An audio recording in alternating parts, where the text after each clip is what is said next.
Hi friends, எல்லோரும் எப்படி இருக்கீங்க? நல்லா இருப்பீங்க. பேசுங்கிறங்களிலிருந்து உங்கள் நித்யா ராஜேந்திரன். ஃப்ரெண்ட்ஸ், ஆனி உத்திரம் வருது இல்லைங்களா? நிறைய பேர் ஆனி உத்திரத்துக்கு எந்த அளவுக்கு கவனம் வச்சுருப்பீங்கன்னு தெரியல. ஆனால் சில பேர் ஆனி உத்திரம் அப்படிங்கிற விஷயங்களை பற்றி கவனம் வச்சுருக்காங்க. அவங்களுக்கு தான் இந்த பதிவு. எதுவுமே நாங்கள் பார்க்கலாமா, ஆனி மாதம் வருது, உத்தர நட்சத்திரம் வருது, ஓகே நாங்கள் பாட்டுக்கு எங்கள் வேலை பார்த்துட்ருக்கோங்கிறவங்களுக்கு எந்த பிரச்சனையுமே இல்லை. நீங்கள் பாட்டுக்கு உங்கள் வேலை பார்த்துட்ருங்க, ஓகேங்களா?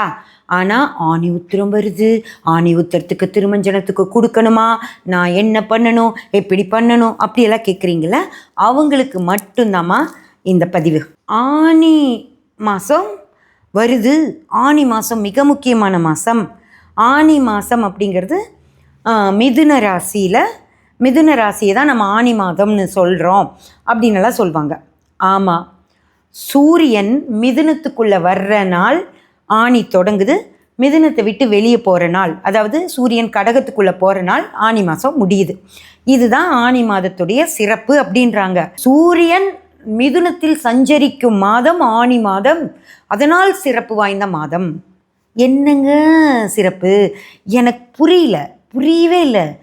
மிதுனத்துக்குள்ளே சூரியன் வந்துட்டு மிதுனத்தை விட்டு வெளியே போகிற வரைக்கும் ஆனி மாதம் இருக்கும். சூரியன் மிதுனத்துக்குள்ளே வந்ததுனால மட்டும் ஆனிக்கு என்ன சிறப்பு? சரியா? அப்போது அடுத்த மாதம் மிதுனத்தில் சூரியன் 30 டிகிரி கடந்து கடகத்துக்குள்ளே போகிறாருல்ல, அன்னைக்கு ஆடி மாதம் ஸ்டார்ட் ஆகுது. ஆனி முடிஞ்சு ஆடி வரும்ல, அப்போது அதுவும் சூரியன் கடகத்தில் சஞ்சரிக்கிற ஆடி மாதம் மிக சிறப்பு தானே? சிறப்பாக இல்லையா? ஏன் அதை பற்றி பேசலை? ஆடி மாதம் வெள்ளி, ஆடி மாதம் செவ்வாய், ஆடி வரலட்சுமி விரதம், அப்புறம் என்னென்னலாம் இருக்குன்னு உங்களுக்கே தெரியும்ல. ஆடியில் திடீர்னு இப்போ எனக்கு நான் வரல, ஏன்னா அதெல்லாம் நான் பார்க்காததுனால எனக்கு அப்படி பெருசாக ஆடியில் ஒன்றுமே இல்லை. ஆனால் ஆடியில் மட்டும் நான் போன வருஷம் ஆடிக்கு வீடியோ போட்டிருக்கேன். ஆடியில் 28 நாளும் ஃபங்க்ஷன், எல்லாமே செவ்வாய் வெள்ளி வரலட்சுமி ஆடி பூரம் என்னென்னமோ. ஆடியில் இருக்கிறதே 30 நாள், அதில் 28 நாளும் ஃபங்க்ஷன். சரிங்களா? ஓடு ஓடு ஓடு ஓடுன்னு ஓடினாங்க லேடிஸு. அதுலேயும் இப்போல்லாம் என்னாச்சுன்னா, ஆடி மாதம் எந்தெந்த கோயிலுக்கு போகணும்னோ இது வச்சுட்டு ஒரு வேன் புக் பண்ணி லேடிஸை கூட்டிகிட்டு போகிறாங்க. அப்படி கூட்டிகிட்டு போகிறவங்க ஒவ்வொரு கோயில்லையும் ஒரு 1 hour 1/2 hour தான் கொடுக்குறாங்களா. அடுத்தடுத்த கோயிலுக்கு போகிறக்காக அவங்க ஓடு ஓடு ஓடு ஓடுன்னு ஓடி காலையில் 5 மணிக்கே தலைக்கு குளித்து அப்படியே கட்டிட்டு தலைவலியோட ஒவ்வொரு கோயிலுக்கும் ஓடி ஓடி ஓடி சாமி கும்பிட்றாங்கல்ல. அதில் ஒரு வரமும் கிடைக்காது. தயவு செஞ்சு அப்படி ஓடாதீங்க, புரிஞ்சதா? தலைவலி வந்துடுதா, அந்த தலைக்கு குளித்த ஈரத்தலையோட போய் தலைவலி வந்துடுதா, அந்த தலைவலியோட சாப்பிடாமையும் ஒவ்வொரு கோயிலையும் கூட்டத்தில் நின்று ஓடி கச நாய், அப்புறம் இந்த தூரத்துலேருந்து இவ்வளோ தூரம் போகிறவங்களுக்கு சிலருக்கு சேராமல் வாமிட் பண்ணி அப்படி எல்லாம் சேர்ந்து போய் அந்த கடவுளையும் நல்லா பார்த்து கும்பிட முடியாமல் நிறைய பேருக்கு உடம்பு திரும்பி வந்து 4 நாள் காய்ச்சலில் படுத்துடுறாங்க. புரியுதுங்களா? அதுக்குள்ளே அடுத்த வெள்ளி வந்துடுது, திரும்பி ஓடுறாங்க. தயவு செஞ்சு நான் சொல்கிறேன், ஒரு கோயில் போங்க போதும். காலையில் எழுந்திரிங்க, வீட்டு வேலையெல்லாம் முடிச்சிடுங்க, எல்லாத்தையும் அனுப்பிடுங்க, குளிச்சுட்டு ரெடி ஆகிட்டு சாப்பிட்லைன்னா கூட பரவாயில்ல, அது உங்கள் இஷ்டம். 2 பழம் சாப்பிட்டுக்கோங்க, சத்து இருக்கிறக்காக மட்டும். ஒரே ஒரு கோயிலுக்கு போங்க. நீங்கள் கோயம்புத்தூரில் இருக்கீங்கன்னா கோணியம்மன் கோயிலுக்கு போங்க, சரியா? முதல் வாரம் அந்த கோயிலுக்கு போங்க, 2வது வாரம் பண்ணாரி போங்க, 3வது வாரம் பக்கத்தில் இருக்க கோயிலுக்கு போங்க, 4வது வாரம் காலப்பட்டியில் இங்கேயே ஒரு சூப்பரான அம்மன் கோயில் இருக்குது, போங்க. அந்த மாதிரி ஒரே ஒரு கோயிலுக்கு போங்க, நல்லா சாமி கும்பிடுங்க, வந்துடுங்க. அதுதான் சாமி கும்பிட்டதுக்கான அழகு, அந்த திருப்தி. அந்த கடவுளும் உங்களுக்கு வரம் கொடுத்த ஒரு உணர்வு உங்களுக்கு இருக்கும். இந்த டெம்போ புக் பண்ணிவிட்டு ஓடுறது தயவு செஞ்சு செய்யாதீங்க, புரியுதா? அது உங்களுக்கு தான் கஷ்டம். நிறைய பேர் போன வருஷம் என்கிட்ட சொன்னாங்க, அம்மா போயிட்டு வந்து முடியவே இல்லைம்மா, அது அங்கே கூட்டம்மா, கோயிலில் சாமியவே பார்க்கலம்மா, அப்புறம் நாங்கள் கூட்டம் சுற்றி வந்துட்டு அடுத்த கோயிலுக்கு போக முடியாதுங்கிறனால இங்கே முன்னாடியே நின்று அங்கே சாமியை பார்த்து கும்பிட்டுக்கங்கன்னு வேன் டிரைவர் சொல்லிட்டாருமா, நாங்கள் போயும் உள்ளே போய் சாமியை கும்பிட முடியல அப்படின்னு நிறைய பேர் கம்ப்ளைண்ட் பண்ணாங்க. அதனால் தயவு செஞ்சு இந்த வருஷம் அந்த மாதிரி செய்யாமல் ஒரே ஒரு கோயிலுக்கு போய் நல்லா கும்பிட்டு வாங்க, போதும். ஓகே ஃப்ரெண்ட்ஸ், இப்போது உங்களுக்கு புரியுதா? ஆனி மாதத்தில் சூரியன் மிதுனத்துக்குள்ளே போகிறதுனால மட்டும் அந்த மாதத்துக்கு ஏதோ பெரிய விசேஷம்லாம் இல்லை. சூரியன் ஒவ்வொரு மாதமும் ஒவ்வொரு கட்டத்துக்குள்ளே தான் இருப்பார்.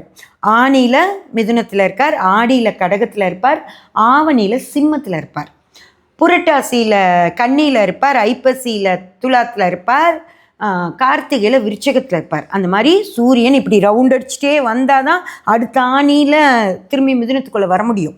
சரிங்களா? அதனால் சூரியன் சஞ்சரிக்கிற மாதம், அதனால் அது விசேஷமான மாதம்னெல்லாம் ஒன்றும் இல்லை. தயவு செஞ்சு எது வேணாலும் கேள்வி கேளுங்க, அப்படி என்ன அப்படின்ட்டு. அதே மாதிரி இன்னொன்று, ஆனி உத்திரத்தன்னைக்கு மாணிக்க வாசகருக்கு முன்னாடி பரமசிவர் தோன்றி அவருக்கு உபதேசம் செஞ்சதான் நம்பப்படுது அப்படின்றாங்க. சரிங்களா? நம்பப்படுதான். அப்படின்னா என்னன்னா, அப்படி நடந்திருக்கலாம் அப்படின்ற ஒரு விஷயந்தான். இப்போ நான் அதை மாற்றி சொல்கிறேன்னு வச்சுக்கோங்க. இல்லைம்மா, ஆனி உத்திரத்தன்னைக்கு போல் ஆனி கிருத்திகை அன்னைக்கு தான் அவர் உபதேசம் பண்ணாருன்னு நான் சொன்னால் புரியுதுங்களா? அதே போல் இன்னொரு உத்திராட நட்சத்திரமும் இருக்குது. சூரியனுடைய உத்திராட நட்சத்திரமும் ஆணியில் இருக்குல்ல. ஆனி உத்திராடத்தன்னைக்கு தான் அவர் உபதேசம் பண்ணாருன்னு நான் சொன்னால் என்ன ஆகும்? நம்ப தான் படுது, கன்ஃபார்மெல்லாம் இல்லை. ஸோ இப்போ சூரியனுடைய உத்திர நட்சத்திரத்துக்கு தான் அவ்வளோ மதிப்பு, அப்படி இல்லை. கிருத்திகையும் சூரியனுடைய நட்சத்திரம் தான், உத்திராடமும் சூரியனுடைய நட்சத்திரம் தான். ஆனி கிருத்திகையும் சிறப்பான நாள் தான், ஆனி உத்திராடமும் சிறப்பான நாள் தான், ஆனி உத்திரமும் சிறப்பான நாள் தான். நீங்கள் ஆனி உத்திரத்தன்னைக்கு தான் திருமஞ்சனம் பண்ணணும்னு இல்லை. ஆனி உத்திராடத்தன்னைக்கும் பண்ணலாம், ஆனி கிருத்திகை அன்னைக்கும் பண்ணலாம். சரிங்களா? எல்லாமே நல்ல நாட்கள் தான். ஆனி மாதமும் நல்ல மாதம், அந்த நட்சத்திரங்களும் நல்ல நட்சத்திரங்கள் தான். அது போக மற்ற 27 நட்சத்திரம் இருக்குல்ல, அதுவும் நல்ல நட்சத்திரங்கள் தான். எந்த நட்சத்திரமும் மோசமான நட்சத்திரமோ எந்த மாதமும் மோசமான மாதமோ கிடையாது. எல்லா நட்சத்திரம் எல்லா மாதமும் நல்லது தான். நீங்கள் என்ன கர்மாவோடு பிறக்கிறீங்களோ அதுக்கு நீங்கள் அனுபவிப்பீங்களோ தவிர, நல்லதும் சரி கெட்டதும் சரி நீங்கள் அனுபவிப்பீங்களோ தவிர, மாதமோ நட்சத்திரமோ உங்களுக்கு எதுவும் செய்யாது. சரிங்களா? அதனால் தயவு செஞ்சு ஆனி உத்திரத்தன்னைக்கு தான் ஏதோ அப்படியே நம்ம போய் கடவுளை கும்பிட்டா, அதுவும் அவருக்கு திருமஞ்சன பூஜைக்கு கொடுத்துட்டோம்னா கடவுள் நமக்கு ஏதோ அள்ளி கொடுத்துருவார், அப்படியெல்லாம் கிடையாது.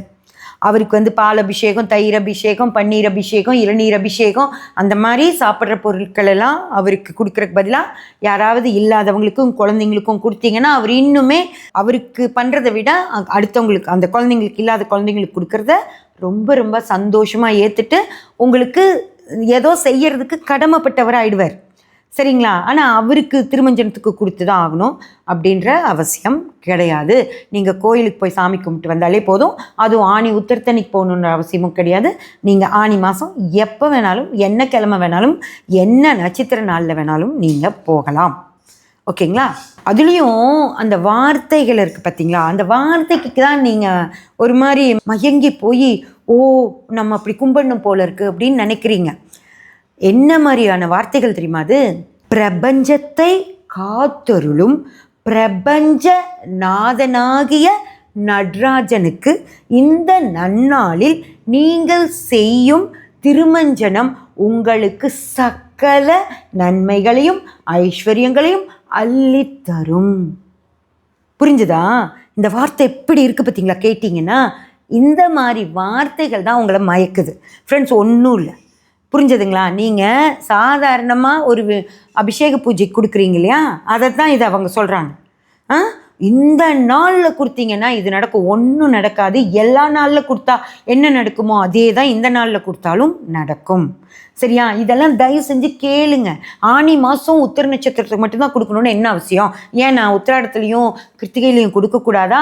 இல்லை வேறு நட்சத்திரங்கள் நாள்களை கொடுக்கக்கூடாதா? இல்லை ஆனி மாதமே இல்லாமல் ஆடி ஆவணி மாதங்களில் கொடுக்கக்கூடாதான்னு தயவு செஞ்சு கேளுங்க. அப்படி நான் கொடுத்தா அவர் எனக்கு வரன் கொடுக்க மாட்டாரா, சகல ஐஸ்வர்யத்தையும் அள்ளி தரமாட்டாரான்னு தயவு செஞ்சு கேள்வி கேளுங்க. அப்படி சொல்கிறத தயவு செஞ்சு நம்பாதீங்க. எல்லா நாள்லையும் கொடுப்பார். இன்னொன்று, பாவங்களை நீக்குவார், தடைகளை நீக்குவார். புரிஞ்சதுங்களா? சாமி போய் நம்ம இவர் இப்படி இப்படி இப்படி இப்படி கும்பிட்டுக்கிட்டே இருந்தால் பாவங்களும் தடைகளும் நீங்கிரும் அப்படின்னா கோயிலில் 3 கால பூஜை, காலையில் 4 கால பூஜையா, 4 கால பூஜையோ 3 கால பூஜையோ செய்கிற குருக்களுக்கு பாவம் தடை எல்லாம் நீங்கணுமா இல்லையா சொல்லுங்கள். ஆனால் கோயில் அந்த கருவறைக்குள்ளேயே சண்டை போட்டுக்கிறாங்க. ஒரு குருக்கள் ஃபேமிலி, அம்மா மனைவி எல்லாம் வந்து இன்னொரு குருக்கள் கூட சண்டைக்கு போய் ஒருத்தர் அங்கே அடிச்சுக்கிறாங்க. அந்த கடவுள் சன்னதிக்குள்ளேயே நீங்கள் பாவம் பண்ணால், அதாவது நாங்கள் பணம் கொடுக்குறோம், ஆனால் நீங்கள் தான் கடவுளுக்கு அதையெல்லாம் கடவுள் மேலே சந்தனமெல்லாம் தடவி, திண்ணூரெல்லாம் தடவி, இளநியெல்லாம் ஊற்றி நீங்கள் பூஜையை நீங்கள் தான் பண்ணுறீங்க. உங்களுக்கு ஏன் பிரச்சனை வருது? தடைகள் நீங்கணும், ஐஸ்வர்யம் வரணும்ல. 30 நாளும் செய்கிறீங்க, 365 நாளும் பூஜை பண்ணுறீங்க. அதுவும் 4 கால பூஜை 5 கால பூஜையெல்லாம் பண்ணுறீங்க. அவ்வளோ பண்ணுற உங்களுக்கு ஏன் ஐஸ்வர்யம் இல்லை? ஏன் உங்களுடைய தடைகளை நீக்க மாட்டேங்கிறார்? புரிஞ்சுதா? நம்ம வந்து பூஜை பண்ணிடுறதுனால சில மேலே அபிஷேகம் பண்ணி அவரை குளிர்விக்கும் பட்சத்தில் இந்த வெயில் தாக்கத்தில் இருந்து நம்ம தப்பிச்சுக்கலான்னு ஒருத்தர் சொல்லியிருக்காரு. ஃப்ரெண்ட்ஸ், தயவு செஞ்சு கடவுள் இன்னும் ஏசி போட்டு கொடுக்க மாட்டார் நம்மளுக்கு. இது மாதிரியெல்லாம் அவர் சீப்பாக நினைக்காதீங்க. அவர் வந்து நம்ம பண்ண கருமாக்களுக்கு நம்ம அனுபவிக்கணுமோ தவிர கடவுள் நமக்கு எதையும் கொடுக்க மாட்டார். சரிங்களா? கொடுக்காம இருக்கவும் மாட்டார். அதனால் ஞாபகம் வச்சுக்கோங்க. அதனால் கோயிலுக்குள்ளேயே 24 மணி நேரமும் இருந்து பூஜை செஞ்சிட்ருக்கிற அவங்களே அதை ஷிஃப்ட்டு நினைக்கிறாங்க. கோயிலுக்குள்ளே போய் வேலை செய்கிறத ஒரு ஐடி ஊழியர் போய் எப்படி கம்ப்யூட்டரில் உட்காந்து ஒர்க் பண்ணுறாரோ, ஒரு மேஸ்திரியும் கொத்தனாரும் எப்படி போய் வீடு கட்டுறாங்களோ, ஒரு பொண்ணு எப்படி வீட்டில் சுத்தம் பண்ணி சமைச்சு எல்லாம் பண்ணுறாங்களோ, அந்த மாதிரி எல்லாருக்கும் அன்றாட வேலைகள் இருக்க மாதிரி ஒரு கடவுளுக்கு கைங்கரியம் செய்கிற குருக்களுக்கும் அவங்களுக்கு ஒரு வேலை. புரிஞ்சுங்களா? ஆனால் புனிதமான வேலை. அவங்க வேலையை செய்கிறாங்க. சரியா? அவங்க எல்லா நேரமும் ஸ்லோகங்கள் சொல்லிகிட்டே தான் இருக்காங்க. நீங்களாம் உங்களை சொல்கிறாங்க 108 முறை சொல்லுங்கள் அப்படின்னு சொல்கிறாங்க இல்லையா? ஆனால் அவங்க எவ்வளோ சொல்கிறாங்க? அப்போ அவங்களுக்கு கடவுள் அவங்கள எங்கே கொண்டு போய் வைக்கணும்? யோசிச்சிங்களா? தயவு செஞ்சு இந்த மாதிரியெல்லாம் யோசனை பண்ணுங்கள், கேள்விகள் கேளுங்க. சொல்கிற எல்லாத்தையும் அப்படியே கண்ணை மூடிட்டு நம்பாதீங்க. அதே மாதிரி முக்கியமாக இந்த கடவுள்களுக்கு நாள்கள் சொல்கிறாங்க, நிறங்கள் சொல்கிறாங்க. சரிங்களா? இது பண்ணிட்டா இது நடந்துடும், அது பண்ணிட்டா அது நடந்துரும்னு. அப்படியும் கிடையாது ஃப்ரெண்ட்ஸ். நிறைய பேர் ஜாதகம் கேட்கும்போது என்கிட்ட இதை கேட்குறீங்க. எந்த நாள் ஒரு கோயிலுக்கு நான் போக சொல்கிறேன், அதாவது உங்கள் வீட்டுக்கு பக்கத்தில் இருக்கிற கோயிலுக்கு நீங்கள் போய் சுக்கிரனுக்கு மகாலட்சுமி வழிபாடு பண்ணுங்க அப்படின்னு சொன்னால் உடனே என்ன கேட்குறாங்க, எந்த நாளில் போகணும், இல்லைன்னா வெள்ளிக்கிழமை போகிறதாம்மா அப்படின்னு கேட்பாங்க. சரிங்களா? ஒன்று நல்லா நான் வச்சுக்கோங்க, கடவுள் டைம் டேபிள் போட்டு யாருக்கும் இந்த நாளில் வந்தால் உனக்கு நான் இது செய்வேன் அப்படின்னு சொல்லி சொல்ல மாட்டார். சரிங்களா? அதனால் நீங்கள் எப்போ உங்களுக்கு நேரம் இருக்கோ அப்போது ஃப்ரீயாக ஒரு விஷயம் மட்டும் போய் நிம்மதியாக உட்காந்து எந்திரிச்சு வரணும். கோயிலில் அறக்க பறக்க ஓடக்கூடாது. சரிங்களா? நாங்கள் சுற்றிட்டு வரோம் சொல்லிட்டு ஓடி ஓடி ஓடி ஓடி சுற்றுவாங்க. அதெல்லாம் பண்ணக்கூடாது. உட்காந்து நிதானமாக அவரை மனசார நினச்சி, அப்பா இதெல்லாம் நான் நடக்கும்னு காத்துட்ருக்கேன், இதெல்லாம் நடத்திக்கிறேன் நான், எனக்கு நீ துணையாரு அப்படின்னு சொல்லி அம்மாவையோ ஐயனையோ நீங்கள் உட்காந்து தயவு செஞ்சு கும்பிட்டு வாங்க ரிலாக்ஸ்டாக. அப்போ தான் அதெல்லாம் சரியாவது வரும். நடக்குது அப்படின்னு கூட சொல்ல முடியாது, ஆனால் அது நடக்கிறதுக்கான சூழ்நிலைகள் ஏற்படும். சரிங்களா? அதனால் ஞாயிறு திங்கள் சிவன், செவ்வாய் முருகர், புதன் பெருமாள், வியாழன் குரு தட்சிணாமூர்த்தி, வெள்ளி வந்து அம்மன் மகாலட்சுமி, சனி வந்து சனீஸ்வரர் பெருமாள், திரும்பியும் ஞாயிறு சிவன், இதுக்கு நடுவில் ஆஞ்சநேயர் சாய்பாபா இவங்கெல்லாம் வந்துடுவாங்க. அந்த நாள் இவங்களுக்குன்னு தயவு செஞ்சு எடுக்காதீங்க. கோயிலுக்கு போகணுமா, உங்களுக்கு எங்கே கோயிலுக்கு போகணுமோ போயிட்டு வாங்க. அது என்ன நாளாக இருந்தாலும் உங்களுக்கு வரம் கிடைக்கும் ஃப்ரெண்ட்ஸ். அதே மாதிரி இன்னொன்று சொல்கிறேன், இப்போ வந்து கடவுள் கும்பிடுன்னு சொல்லிகிட்டு இருந்தது வந்து ஒரு சாதாரணமாக எல்லா ஜோதிடர்கள் ஆன்மீகவாதிகள் கடவுளை கும்பிட சொல்லிட்டு இருந்தாங்க. அது ரொம்ப நார்மல், அது பரவாயில்ல கடவுளை போய் கும்பிட சொல்கிறது. ஆனால் இன்றைக்கி வந்து ஒரு சிஸ்டமே உருவாயிடுச்சு. அதாவது கடவுள் கடவுள் கடவுள் கடவுள்னு சொல்லி யாரும் எதுவும் யோசிக்காமல் கடவுளையே கும்பிட்டுக்கிட்டு கடவுளுக்கு சொல்லப்படுற விஷயங்கள் பற்றி பேசி அதை பற்றியே யோசனை பண்ணிட்டு அப்படியே போயிடணும் அப்படிங்கிறதுக்காக யாரும் எதிர்த்து கேள்விகளே கேட்கக்கூடாதுங்கிறதுக்காக ஒரு கடவுள்ன்ற ஒரு பிம்பத்தை உங்கள் கண்ணு முன்னாடி வச்சு அதுக்கு பின்னாடி நிறைய விஷயங்கள் பண்ணிகிட்ருக்காங்க. சரிங்களா? அதனால் தயவு செஞ்சு ஒரு திரை விளக்குற மாதிரி இந்த விஷயங்களுக்குள்ளே நிறைய போகாமல் கடவுளை கையெடுத்து கும்பிட்டு அதுக்கப்புறம் நிறைய விஷயங்கள் இருக்குது. நியூஸ் சேனல்ஸ் இருக்குது, பல விஷயங்கள் நிறைய பேர் எழுதுகிறாங்க, நிறைய பேர் பேசுகிறாங்க, பல விஷயங்கள் சொல்கிறாங்க. அந்த விஷயங்கள் எல்லாம் கேளுங்க. சரியா? இந்த ஸ்லோகம் சொல்லணும், இந்த பாட்டு பாடணும், ஆன்மீக விஷயத்தை பற்றி சொற்பொழிவு நடத்துகிறோம், இது கேளுங்கன்னு இதுக்குள்ளேயே உட்கார்ந்துருந்தீங்கன்னா இதுக்கு பின்னாடி இன்னொரு உலகம் இருக்குது, அது என்னன்னே உங்களுக்கு தெரியாமல் போயிடும். தயவு செஞ்சு இது கையெடுத்து கும்பிடுங்க. கடவுள், நீங்கள் கையெடுத்து கும்பிட்டதுக்கே கடவுள் உங்களுக்கு சகலத்தையும் தருவார். உங்களுக்கு என்ன கிடைக்கணும்னு இருக்கோ அந்த விதி இருக்கோ அதுபடி உங்களுக்கு கிடைச்சிரும். அதனால் கையெடுத்து கும்பிட்டு போய் பல விஷயங்கள் இருக்குது, அந்த விஷயங்கள் பற்றியெல்லாம் நீங்கள் கவனமாக பார்த்து படித்து தெரிஞ்சுக்கோங்க. அது நல்லது. ஒரு மாய உலகத்துக்குள்ளே உங்களை போட்டு மூடுறாங்க, அந்த உலகத்துக்குள்ளே சிக்கிக்காதீங்க தயவு செஞ்சு. இதை சொல்லுங்கிறதுக்காக தான் இந்த பதிவே. சப்ஸ்கிரைப் பண்ணி பெல் பட்டன் ப்ரெஸ் பண்ணி வச்சுக்கோங்க. அப்போ தான் நான் போடுற எல்லா பதிவுகளும் உங்களுக்கு கிடைக்கும். லைக் பண்ணி ஷேர் பண்ணி கமெண்ட் பண்ணிங்கன்னா எனக்கு சப்போர்ட்டிவாக இருக்கும். Thank you friends.